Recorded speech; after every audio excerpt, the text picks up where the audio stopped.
Sa puso ng tahimik at luntiang barangay ng Binanuaan ng Norte dito sa Pili, Camarines Sur, matatagpuan ang isang tagong paraiso na unti-unting nakikilala ng mga naghahanap ng pahinga at relaxation. Malayo sa ingay ng syudad at napapalibutan ng sariwang hangin at kalikasan, narito ang isang lugar na perfect para sa family bonding, barkada getaway, o simpleng pagtakas sa nakakapagod na araw-araw na gawain. Kasama ang ADJ Garbiles Senior Elementary School Family, tara samahan niyo kaming tuklasin ang ganda ng Onicas Haven Agricultural Farm. 4-point travel adventure. Tara-na, tara-na, tara-na, tara-na. 4-point travel adventure. Bago ang lahat, kailangan muna nating mag-register at magbayad ng entrance sa reception area nila. Ito na nga pala ang reception area ng Onicas Haven Agricultural Farm. Dito muna tayo magre-register at magbabayad ng entrance fee na 100 per person bago makapasok sa loob ng resort. Habang naghihintay o nagpapahinga, mapapansin ninyo na mayroon ding mga pagkain at inumin na mabibili dito. Kaya kung sakaling magutom o mauhaw kayo pagkatapos mag-swimming o maglibot sa farm, hindi na ninyo kailangang lumabas pa dahil may available na refreshments dito sa kanilang reception area. Malinis at maayos din ang lugar at very accommodating ang kanilang staff kaya maayos ang pagtanggap sa mga bisita. Kaya tara na, matapos nating magbayad ng entrance fee, pasukin na natin at tingnan kung ano pa ang mga magagandang tanawin at pasilidad na naghihintay sa atin sa loob ng Onicas Haven Farm and Resort. Habang bumababa tayo sa daang ito, mapapansin agad natin ang napakaraming puno at halaman na nakapalibot sa buong lugar. Talagang ramdam na ramdam ang preskong hangin at relaxing na ambience.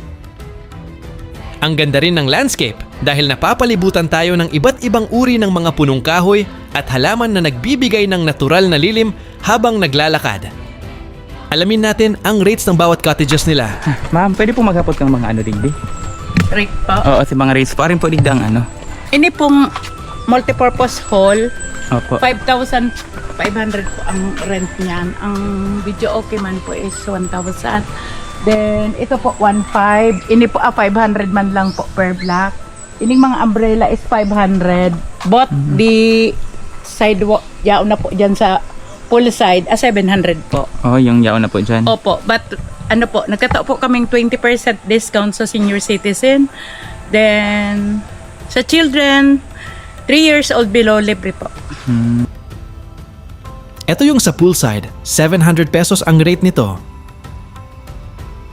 Ito naman, ang tig 500 pesos na small kubo and umbrella, sulit na din ito, lalo kung small group lang kayo.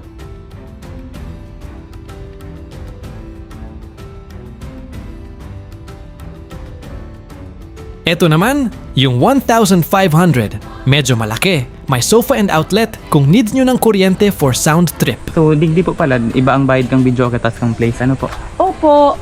Then Pwede may pong kitchen may- man din kami siniserve. Opo. Naka-reserve po ini for overnight for the family reunion. Ngunyan po malaog. Till 8 a.m. sa aga po. Then ang entrance nila po is 250. Sa senior citizen 200. Libre man po digdi, magluto, Same with sa itaas po na overnight na ino-offer naman. Duman po sa taas, magkano po to? 3,500 po, may kitchen, aircon man din. Ito yung tinutukoy ni nanay na 3,500. Aircon with free use of kitchen na din. Nakalimutan ko pala kasing puntahan. Aircon po naman sa taas, 2 beddings, tapos na extra bed. Tapos more than 10 po, pwede po ko magdalang tent or mag-rent ng tent.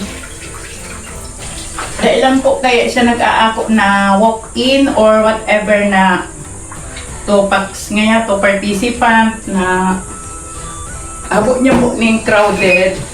Si tama lang. Bukod po katong duman na 3,500, may ibang room pa po kamo. Mayo pa po. Mayo pa. Yan po, ongoing po ang ano po, construction sa hotel. Oh, parang hotel po pala siya. Opo. Ini po kay residential, ini po napig kasi learning site siya for agriculture ni ETI po, sir. So nakikita po dito trainings. Then pag mahaman po ang hotel, pwede na po mga live-in within 3 days, 5 days. Ang may-ari po taga Digdiman. Ako. Po, digdi na po retired PNP sa retired planning chief po kandiay. Kaya pala. Kahali lang po ni data sa hapon, early morning po nag-flight sa may meeting po sa Davao. Ito ang tinutukoy ni Nanay na magiging room accommodations nila to cater big events like trainings and seminars. Kapag mga halimbawa po birthday din, pwede rin po yan. Iyo po, sir. Pero- Madapol na po. Pero pag mga ano po, mga pagkiras, itong i-exclusive talaga mo ng ibang mga tao. Igo po, Magkano? dati po, depende po, igo pong 25,000, igo ang 30,000. Depende po Iyo kung po, meron tao. kasi recently po, yun yung kang batch 86 at the Civis 1, high school. Last week lang po, 25 people, 70 participants. Then, the Ateneo Dinaga po, nagpa-reserve man din po, almost 70 participants po. Ayon kay Nanay, ang caretaker ng lugar, ang rate para sa mga big events kung ipapa-exclusive mo. Ang lugar ay nasa 25,000 hanggang 30,000, depende sa dami ng taong a-attend. Isa rin sa mga paalala dito, mas maganda kung magpabook kayo ng maaga kaysa mag-walk-in. Nililimitahan kasi ng management ang bilang ng mga bisita upang hindi maging crowded at para mas ma-enjoy ng lahat ang ganda at katahimikan ng lugar. Kaya kung balak ninyo pong bumisita, mas mabuting magpa-reserve na ng maaga para sigurado ang inyong slot. Ang kinuha nga pala naming cottage ay yung medyo malaki, sakto sa 10 to 15 persons. Malilim ang pwesto nito, overlooking ang pool kaya mababantayan pa din ang mga bata kahit nasa cottage ka lang. Check natin ang pool habang busy pa ang mga kasama natin sa pagpicture. At pagbaba natin sa pool area, mapapansin ninyo ang napakalinaw at napakalamig na tubig. Ang kagandahan nito, ang tubig dito ay free-flowing dahil direktang nagmumula ito sa isang natural na bukal. Dahil tuloy-tuloy ang agos ng tubig, nananatili itong sariwa at refreshing. Kaya talagang perfect para sa mga gustong mag-relax at magpalamig habang ine-enjoy ang natural na ganda ng lugar. Isa sa mga pinakamagandang spot dito sa resort ay itong area sa tabi ng pool. Dito, makakapag-relax ka habang ine-enjoy ang preskong hangin at napakagandang view sa paligid. Perfect itong lugar para magpahinga, magkuwentuhan kasama ang pamilya at mga kaibigan o kaya naman ay kumuha ng mga Instagram-worthy photos. Habang nakatanaw ka sa magandang tanawin, siguradong mas lalo mong maa-appreciate ang tahimik at relaxing na ambience ng lugar. Mag-CR check muna tayo. Silipin naman natin ang comfort room area ng resort. Malinis at maayos ang kanilang facilities. Para sa parehong lalaki at babae, may tig-isang comfort room at 2 shower area na maaaring gamitin ng mga bisita. Kaya pagkatapos maligo sa pool o mag-enjoy sa iba't ibang activities, madali kang makakapagbanlaw at makakapag-ayos bago magpatuloy sa inyong bonding at relaxation dito sa resort. Matapos nating libutin ang iba't ibang bahagi ng resort, balik naman tayo sa ating cottage para maghanda ng pagkain. Isa ito sa mga pinakamasayang bahagi ng outing, ang pagsasalo-salo kasama ang pamilya at mga kaibigan. Habang naghahanda ng mga paboritong pagkain, mas lalo nating na-enjoy ang relaxing na ambience at preskong hangin ng lugar. Kaya tara, maghanda na tayo at mag-enjoy sa masarap na kainan. Habang ang iba ay nag-e-enjoy pa sa pool, kami naman dito sa cottage ay naghahanda na ng pagkain. Nag-iihaw na rin tayo para may masarap na pagsaluhan mamaya. Ang sarap talaga sa pakiramdam ng ganitong bonding. Relaxing na ang lugar. May masarap pang pagkain na niluluto. Hintayin na lang nating maluto lahat at siguradong busog at enjoy ang buong grupo.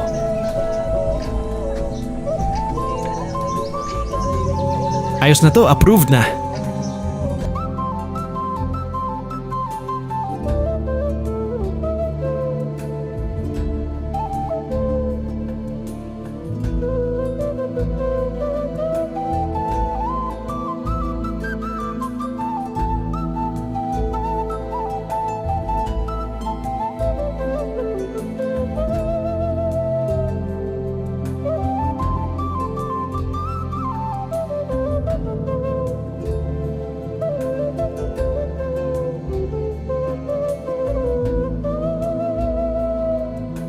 Habang kumakain, palipad muna tayo ng drone.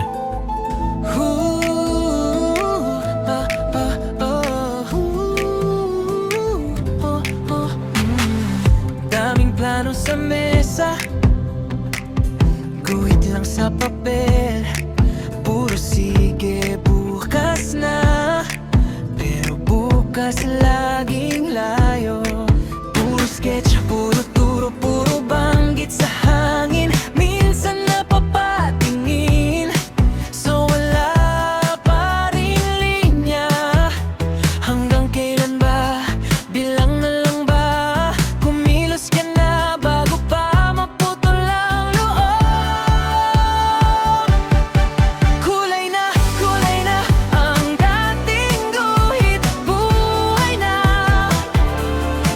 Kulay na sa wakas atin na to.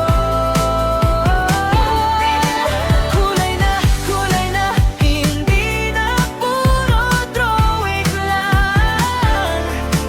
Kulay na, nandito na ang gawa mo. Kaninang umaga, takot pa sa simula. Ngayon tingnan mo naman, may patak na ng pag-asa. Hindi na puro pangako, hindi na puro plano. Nasa kamay na natin yung dati tinatago. Tumitibok na yung matagal na, hawak mo na yan, kaya wag nang bitawan. Kulay na ang dating guhit, buhay na. Kulay na sa wakas atin na to. Kulay na, hindi na puro drawing lang. Kulay na, nandito na ang gawa mo. Kung naligaw man dati, hindi yun huli. May pinturang dala para sa bagong simula. Isang hagot pa, isang hinga pa, ang dating puro sketch sa may kinang na.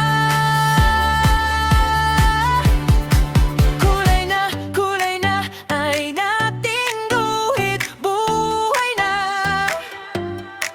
Kulay na, sa wakas atin na to. Kulay na, hindi na puro drawing lang. Kulay na, nandito na ang gawa mo.